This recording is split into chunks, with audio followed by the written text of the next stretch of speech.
Le laboratoire INSERM Biomatériaux et Réparation Tissulaire se trouve à Bordeaux, sur le site de l'université Victor Ségalen.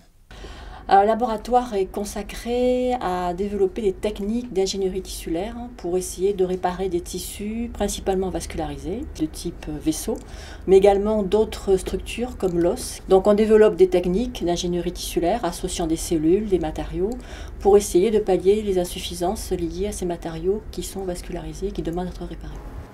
Le laboratoire travaille sur des matériaux biologiques permettant de réparer des organes. En fait, les cellules ont une capacité d'auto-organisation qui est limitée dans l'espace, d'où la nécessité de faciliter ce travail d'auto-organisation, d'auto-assemblage, en les disposant à des positions définies à l'aide de technologies de bioimpression.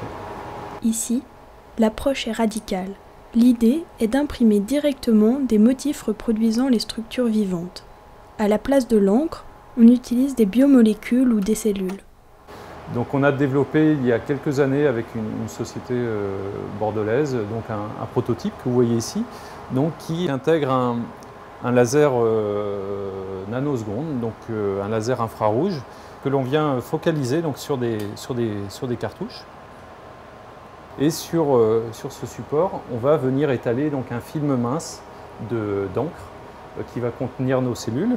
Et donc on va venir après focaliser le laser sur cette fine couche métallique et ça va générer donc l'éjection de micro-gouttelettes. Le laser est capable de propulser des micro-gouttelettes de cette encre biologique avec une précision de quelques microns.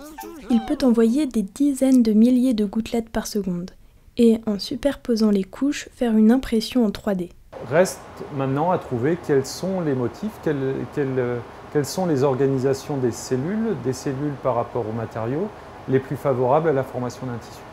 Est-ce qu'on fait une copie d'une image qu'on pourrait obtenir par scanner par exemple, ou alors est-ce qu'on imprime des motifs un peu plus géométriques qui vont évoluer et donner lieu à quelque chose de fonctionnel.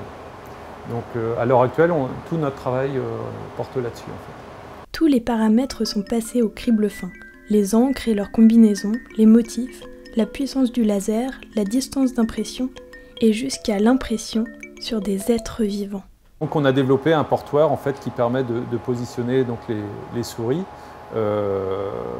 L'idée étant de venir reconstruire directement in situ, à l'intérieur du corps, le tissu ou l'organe lésé, en imprimant directement les éléments biologiques. Pour nous, ça ouvre énormément de voies en termes de chirurgie assistée par ordinateur, de médecine robotisée, etc. Dès lors qu'on a, et c'est ce qui a été fait avec les activités au laboratoire, dès lors qu'on a démontré que c'est possible de régénérer un tissu chez l'animal par impression de cellules, par impression de nanomatériaux, là, ça laisse, j'allais dire, une ouverture pour des applications précliniques, cliniques, en passant par le gros animal, et puis peut-être un jour aller vers la clinique. Donc ça, c'est effectivement une ouverture. Les industriels sont impliqués. Donc il y a vraiment, je pense, une évolution qui peut intervenir dans les années à venir. Ça, c'est sûr. Le bioprinting pose évidemment quelques questions délicates.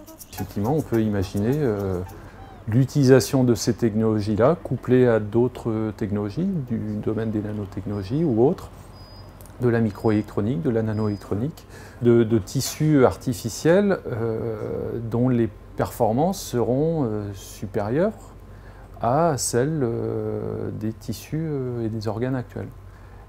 Et c'est pas forcément, donc là on arrive dans le domaine plutôt de la bionique, et c'est pas forcément quelque chose de souhaitable, en tous les cas c'est quelque chose dont la société, c'est un débat qui peut être intéressant au niveau de la société. YouTube